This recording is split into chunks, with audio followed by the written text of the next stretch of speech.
So I'm Jonas Kjellberg. I'm going to talk about the game changing. I hope we can get the second slide up there as well. The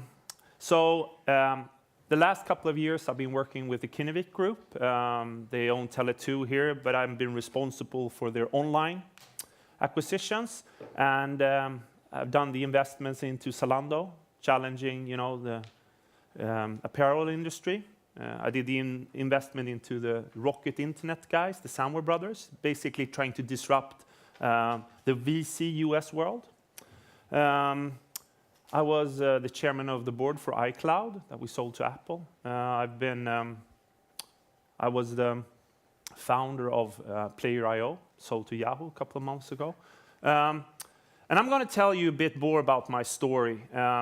And what I believe is the disruptiveness. I think people call it, the troublemakers. I will call it game changers, because I think that's a much nicer and fun word. So that's basically the story. If this has been a normal lecture, I'll be doing this for about 30 minutes and you're listening. Let's turn this around. The challenge is because I'm often wrong. And what I say doesn't always comply to everybody's thinking. So tell me I'm wrong. Let's get a discussion going here, because your knowledge about game changing, running businesses, beyond my imagination can take that to a new level. So let's do that. But let's start with this. Is it the fast that beat the slow, or is it the big that beat the small? Fast that beat the slow? Hands up. The big that beat the small? It's a 50-50. It's not a unanimous vote here, because I think what it actually does, it also changes over time. So let's move on. What is it that defines a game changer? I think for me, it's about creating a new market or disrupting existing ones. Basically, are you mad enough of going after those big guys? And how do you actually do that? That has been my passion for nearly all the years that I've been working, trying to understand how can you do things better, how can you do things different, but are you willing to change the game? Because there's a lot of people there talking about innovation, how important it is, but they're not really willing to change the game and really take that risk of stepping outside and saying, I don't give a shit about the US VCs and all my friends there, because I'm going to do it in a different way with some guys from Germany. Right? Wrong? I don't know. In the end, it will prove if the 400 million euros investment into Zalando is success or not, because success is never defined. But let's take you through my other passion. My other passion has been also, during this period of time, I've been writing 3 books with a Harvard and Stanford professor. And I met Tom and Lena a couple of years ago when I worked back at Skype, and I had the vision of writing a book, a 100-page book, and half of it had to be pictures. And they said, you're mad. That's not the dream I want to have. That's not what I want to do as an author and academic. But I said, well, there are thousands and millions of entrepreneurs out there, and we need to do something accessible. So let me give it a shot. So I did it my way, together with them. Then I went back to the publishers, the existing industry, and I said, I got this great book. It's 100 pages. It has the best authors in them, Clayton Christensen, Red and Blue Ocean. We got it all in here. They literally laughed, or even didn't call me back, because they said, a book has to be 500 pages with one theory. We can't have one book with 50 theories on 100 pages and a lot of pictures. So sorry, we can't help you. Well, I said, screw it. I'll start my own publishing house. How difficult can it be? Then, the next part, I said, let's launch a new book, but let's only have pictures. No wording at all, called Business Creation. How do you create the business? And then, magically, out of nowhere, applies Wiley, one of the most prestigious publishing houses, and says, we would be very happy to publish your book, Jonas. Why? I would say there's only one reason. it's selling. And they want to be part of it. So now we're launching this in the US in a couple of days, actually, and it's already out there in the UK. But my compassion has been around the framework that I developed together with Tom and Lena, and the framework actually started at Harvard. And it's and when we started, I said, okay, what do we call the book? And I said, let's call the book Sales. And they said, yo, Jonas, you're doing a lot of stuff, but let's not call it sales, because that sales doesn't have a good word in academia. Okay, so what do we call it? It's a customer acquisition-centric strategy. Why? We needed the word strategy, because otherwise we would never get published in the Harvard Business Review. And that was very important for my co-authors. But one of the things when we developed this is that this is the framework they're using in Silicon Valley. And the interesting part here is that customer acquisition is in the center. Why? If you're crazy enough to want to change the world, I tell you, you need to sell to everyone your idea, your passion, why you're going to change the world. And it's much harder if you have something that no one believes you will succeed. So if you go back to a lot of entrepreneurs that I've worked with, in the end, it's all about adding customers. Even if it's a religion, even if it's politics, in the end, it's about getting people to buy your idea. And this is basically how I started my career. I had the opportunity to actually start working for Kinnevik very early on after I just finished and graduated. I started as the CEO assistant. And as a CEO assistant, you cook coffee, you repark cars, you do a shitload of PowerPoints. Then we bought a couple of companies and we listed 2. And what still is tradition in Kinnevik, as the CEO assistant, you become the CEO for one of the subsidiaries. And that felt very natural. I had a double degree and I spent a whole year with top management. So for me, becoming a CEO was totally natural. So when you're new CEO, what's the first thing you do? Anyone? What do we learn in school? Strategy, of course. It's interesting. Do you know how many books there are at Stockholm School of Economics when it comes to sales? How many books do you think there is about sales? 4. How many do you think there are in strategy? 1,000. And the interesting thing with all the strategy books, I often say, they always end, add more revenue, add more customers. And this is where it really hit me that I did double degrees, so I missed a lot of the economic sections. So basically in panic, had to go back and see, what did they teach me about sales? Because I must have missed those lectures. So I went back and started flipping in my textbooks, and this model comes. Must be a important model because it was nearly in all textbooks. What model is this? The BCG growth share matrix. It's great. You could be a star up there. You could be a cash cow. This company was not making money at all. So left for me here was the dog. And what do you do with the dog in this model? You shoot it, divest, kill the dog. Brilliant model for a new young CEO, huh? So I went back to A. Akers SWOT model. How many have done a SWOT model here? Great. Let's put in Jonas Kjellberg here 15 years ago. What comes out? A lot of weaknesses, huh? A lot of weaknesses. Very few strengths. Okay. I knew nothing about sales. So if you're a CEO and you don't know anything about running a business, what do? Anyone? Hire one. Of course, I know that now. Distance yourself from the problem. Get someone else in that you could fire later on. Eh? I was still young and naive at this point of time, so I thought, I need to learn sales. What do you think you get for advice?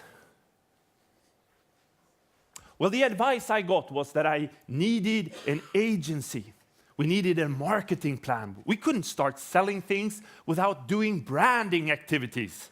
There are a lot of marketing professors, very few sales professors. So I got the really good advice. The advice I got was I needed 3 million euros before we could actually start selling. So very simple. I had to go back to the board, Jan Stenbeck, famous entrepreneur in Sweden, and ask for the money. Next board meeting, I only have 2 points on the agenda. 1, I need a new billing system. 2, I need the 3 million euros. So it starts out quite good, chit-chatting about, weather and thing, and then how's business? It's okay, we're starting to sell. So what's your first point on the agenda? I need a new billing system. And I can see the guy just going, oh no, and he basically throws his pen on the table and he literally screams at me, you idiot, why do you need a new billing system? You have no customers.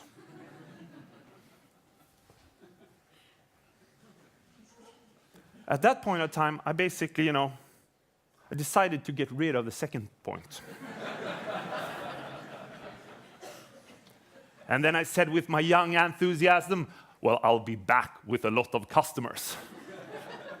And then I left.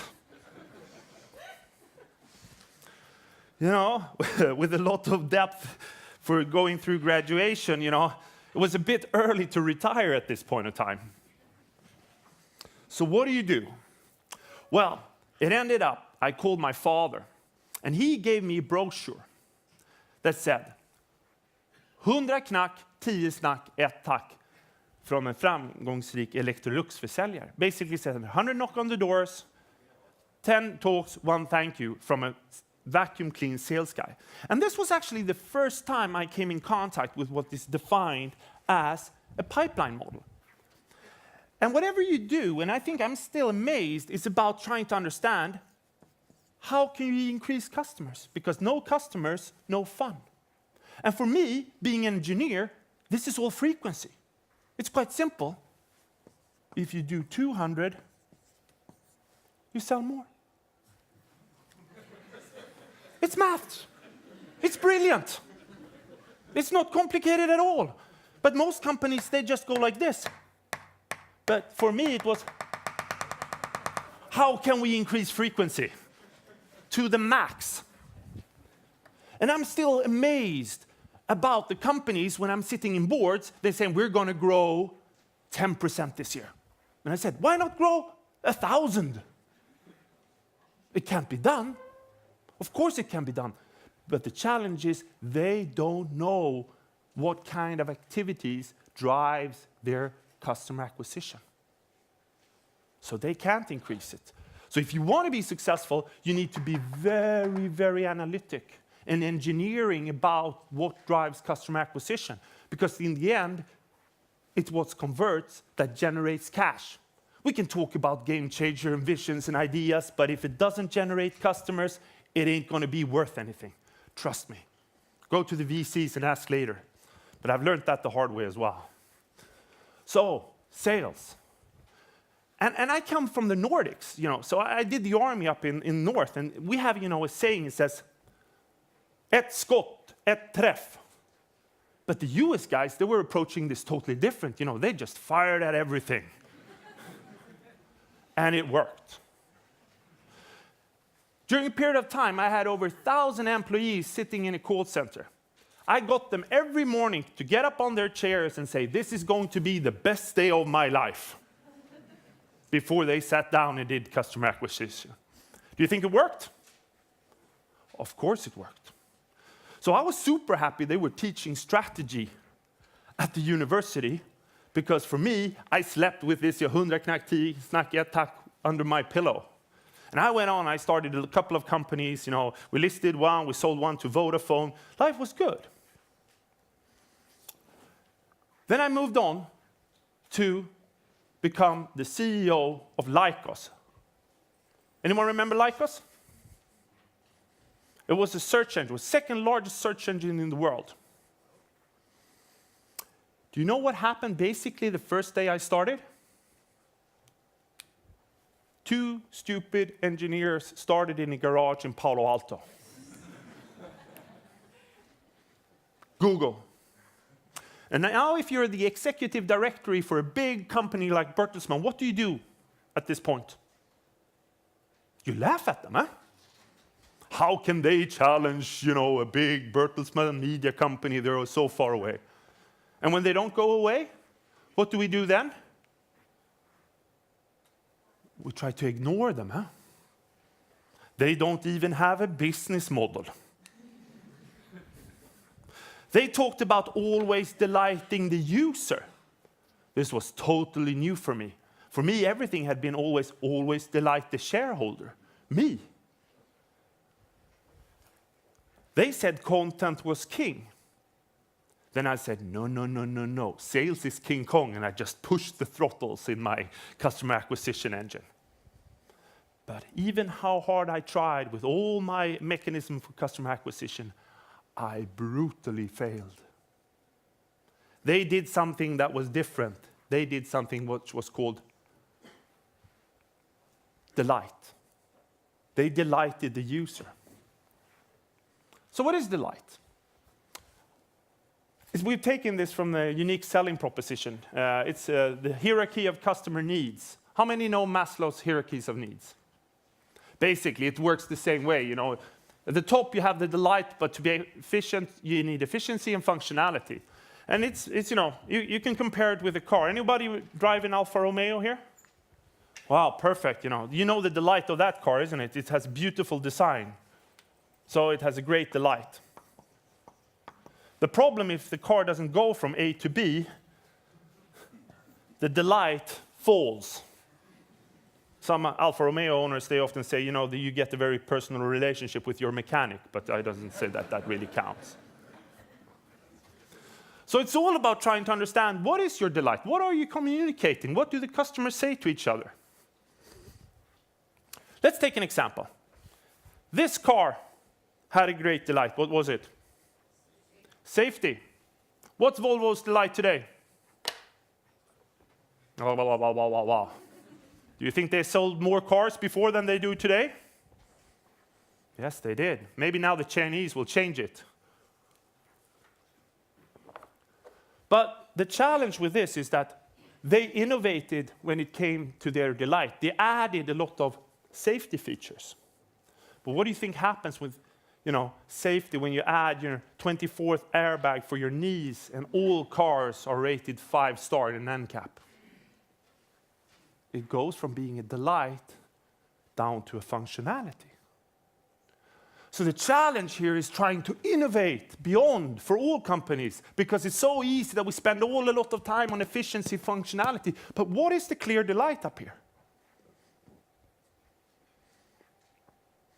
I often ask, CEOs, what's your delight? And I often get a very blurred question. And then you ask others that really know what they're doing, you get it like that. This is what we're doing. Oh, sorry. So another company that had a challenge, of course, was Harley-Davidson.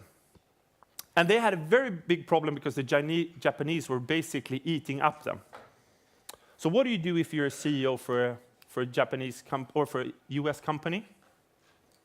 When you get competition? Well, you call your state senate and say this is not okay.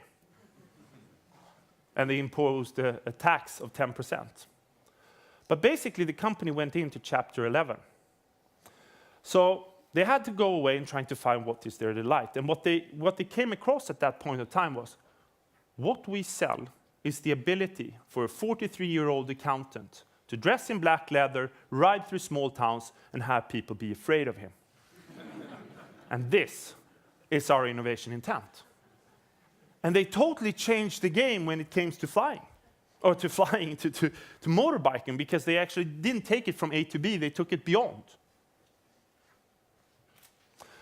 So the lesson here is innovate, don't imitate. This is a really, really tough model to do.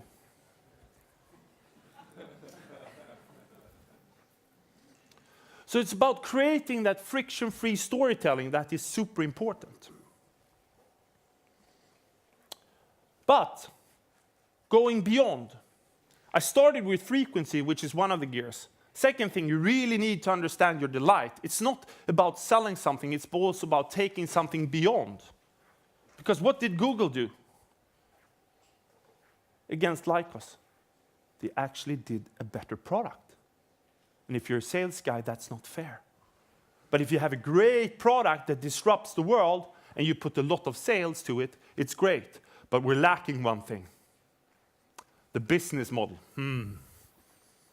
I've tried this hard, if you're not generating cash over time, it's going to be tough. You'd rather sell it to someone big early on, but in the end, we need to make money. That's basically the game.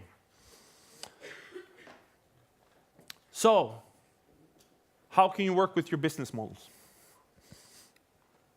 I had the opportunity of basically joining Skype at the very, very early time period. We were about 5 people in the Stockholm office. And of course, I came with a background of being customer acquisition, but I've learned the hard way that we needed a clear delight. And what is the ultimate delight for calling? I'd worked at Tele2, we could half the price, but if you really want to be true to delight, I said, then we should have the delight to 0. The price should be 0. Puts a lot of constraints into the business. So we started the 0 game. Of course, we could call everybody, but that would be too expensive. So we said, okay, we need to find a much more effective way of doing this than anybody else.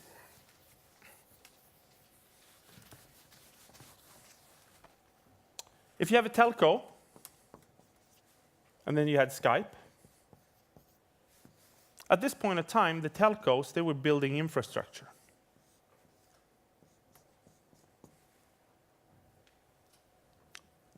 The PC, or the internet, a lot of people had just got broadband. So we said, okay, let's use the existing internet that customers already paid for. And we innovated in our first 0. Second thing, you need an XC switch to actually transmit and send the call. The CPU power in the personal computer was the same as for Ericsson. We said, okay, so let's code the calls in the computer and have them sent. And again, we had a 0 in cost. Now comes the challenge. You have to route this traffic around the world. So you need a lot of voice over IP gateways. How many here use Skype? Oh, everyone, great. And how many have come back after a session, your computer is very, very hot and the fan is running in max? Well, if that's the case, your computer has become a supernode. And all traffic is routed through your computer. And in that way created another 0. Because we realized there were a lot of computers connected to the internet, but not being used. So we said, with the software you install, we can actually use them. I don't know if I've gone to your professors here at Trondheim and said, is this okay, 2005? Would like to send this through everybody's computer without asking.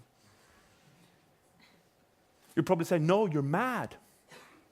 Well, we believed so strongly that the delight was more important, so we were willing to take the risk. Second part was customer service. I ran 2 telcos or 3 telcos, and I knew this was about 30% of the cost. My problem was often I was more pissed after talking to customer service than before. So I said, let's make it impossible to call Skype. No phone number on the website, no phone number on business cards. Let's make it impossible to call us. Don't like it, uninstall. And we were actually one of the first, where if you press this button, everything disappeared. Don't like it, leave. There's the door. And in that way, we took out another cost. And what we have come through is that many of the most successful companies have innovated in 0s. Give me an example of customers that have been, or companies that have been good in innovating in 0s. Anyone? Amazon? What have they done? Yeah. So they've actually innovated in the way of actually connecting buyers and sellers in a very, very good way. I think the most innovative way is their marketplace at this point of time, where they're actually just having people buy and sell and actually making money on the transmission or transactions. Other companies? eBay, well, they're doing the same thing. Airbnb, you know, same model again, but connecting buyers and sellers, beautiful model. What about this company? Is there any delight of flying with this company? Yeah? Your wallet is, they're cheap, huh? But they have taken it beyond. They've not just innovated in zeros, they've actually innovated in revenue, huh? Before it was free to bring your luggage, they started charging for it. They started charging for coffee. Do they call the national airport and say this is cheap, or, you know, we want a better price for landing at your airport? No, they don't. They call it a smaller airport and say, you pay us and we'll land there. And the government is often, no, that's not how it works. That's how it works. So please give us 3 million euros or we won't land here.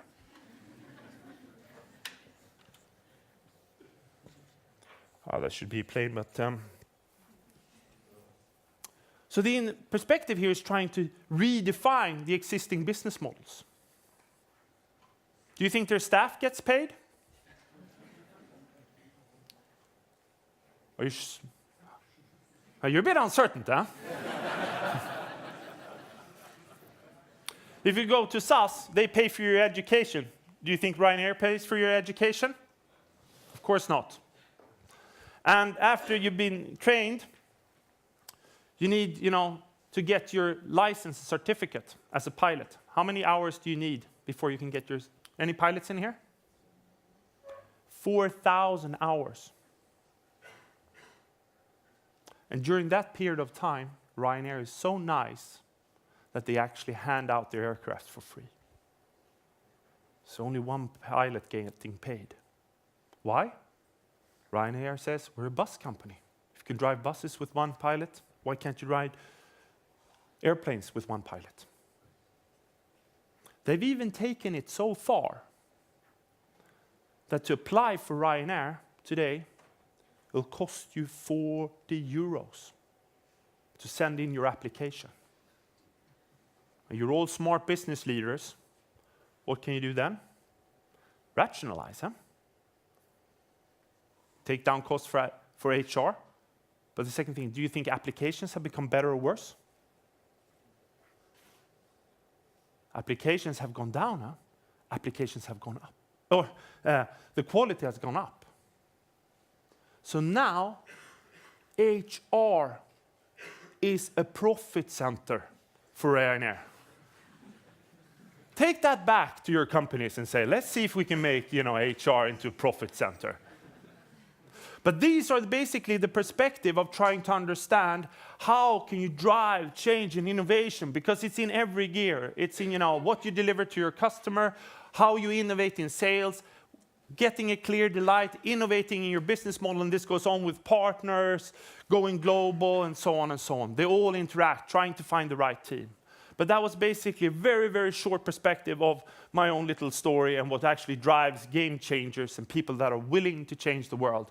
It's about taking the risk and stepping outside, you know, that little box. My former colleague at Lycos, he once said, you know, when I said, we have to have some out-of-the-box thinking here, Felix.